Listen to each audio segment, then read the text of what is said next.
Hello সবাইকে। এই ওয়াল ডেকোরটা কি কিউট না? চলুন এই ওয়াল ডেকোরটা কিভাবে বানাতে হয় দেখে আসি। প্রথমত একটা কার্ডবোর্ড নেবেন। কার্ডবোর্ডের উপরে আমি এখানে জেসো ব্যবহার করেছি। জেসো এক টাইপের প্রাইমার, যে কোনো জিনিসের পেইন্টিং করার আগে ব্যবহার করা হয়। আমি এটা প্রথমে অ্যাপ্লাই করে নিলাম কার্ডবোর্ডের উপরে, যাতে এর উপরে আমি ক্লে দিয়ে কোনো ডেকোরেশন করলে যাতে আমার কার্ডবোর্ডটা নষ্ট না হয়। জেসো অ্যাপ্লাই করার পরে এটা ভালোভাবে শুকিয়ে নিতে হবে। এখানে আমি এয়ার ড্রাই ক্লে নিয়ে নিয়েছি। ইটের দেওয়ালের একটা ইফেক্ট আনার জন্য আমি এভাবে করে কেটে নিচ্ছি। একটা একটা করে কাটলে অনেক সময়ের ব্যাপার, সেজন্য একসাথে এভাবে কেটে নেওয়াটাই বেটার। স্কেল দিয়ে সমান বরাবর একটা দাগ দিয়ে নিলাম, যাতে আমার ডেকোরেশন করতে সুবিধা হয় এবং লাইনটা ঠিক থাকে। এখন কেটে রাখা ক্লেগুলো প্রথমে গ্লু ইউজ করে তার উপরে সুন্দর করে এভাবে বসিয়ে দিতে হবে।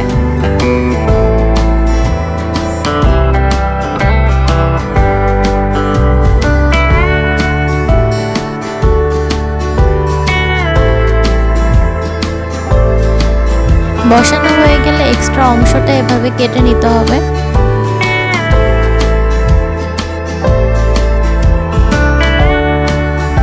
এখন এয়ার ড্রাই ক্লে দিয়ে এভাবে ফুলের কয়েকটা পাপড়ি আমি বানিয়ে নিব। আমি 6 থেকে 7টা ফুলের পাপড়ি বানিয়ে নিয়েছি। আপনারা আপনাদের পছন্দ মতো ফুলের পাপড়ি কম বেশি করে নিতে পারেন।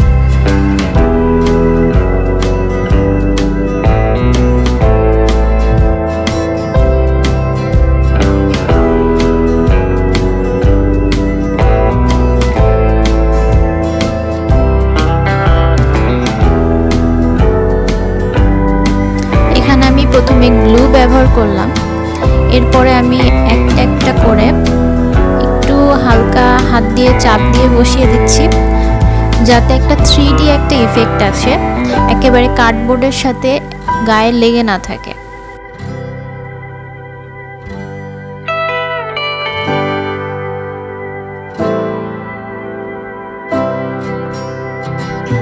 এভাবে আমি পরপর 4টা ফুল বানিয়ে নিয়েছি।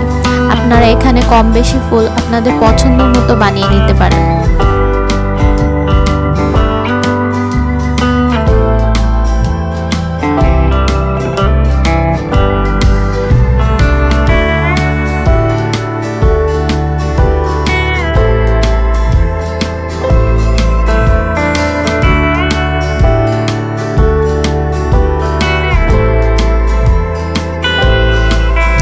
এখন কিছু পাতা বানিয়ে নিচ্ছি।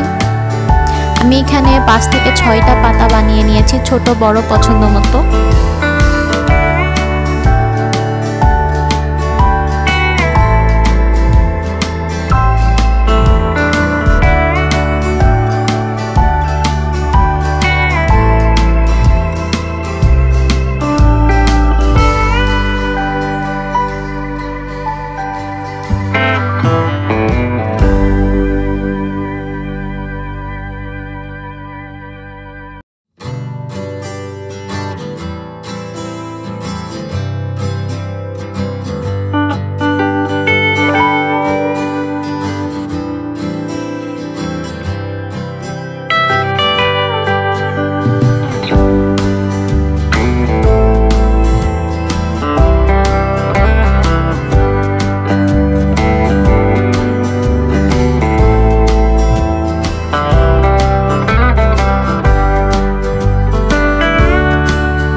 ডেকোরেশনের কাজ শেষ হয়ে গেলে আমি এখানে হোয়াইট অ্যাক্রিলিক কালার দিয়ে কালার করে নিচ্ছি।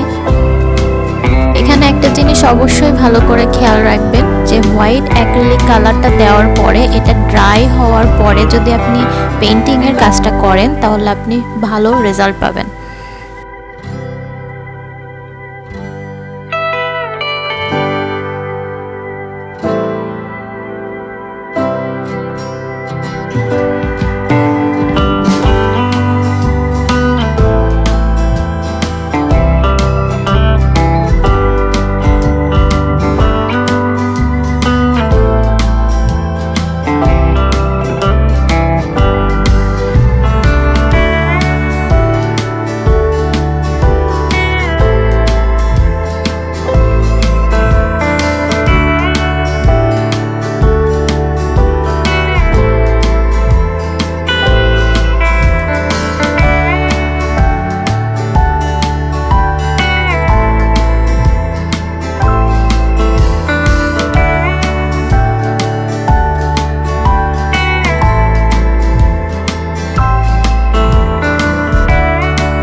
কালার করার কাজটা শেষ হয়ে গেলে আমি এটা ড্রাই হওয়ার পরে ভার্নিশ ইউজ করে নিয়েছি।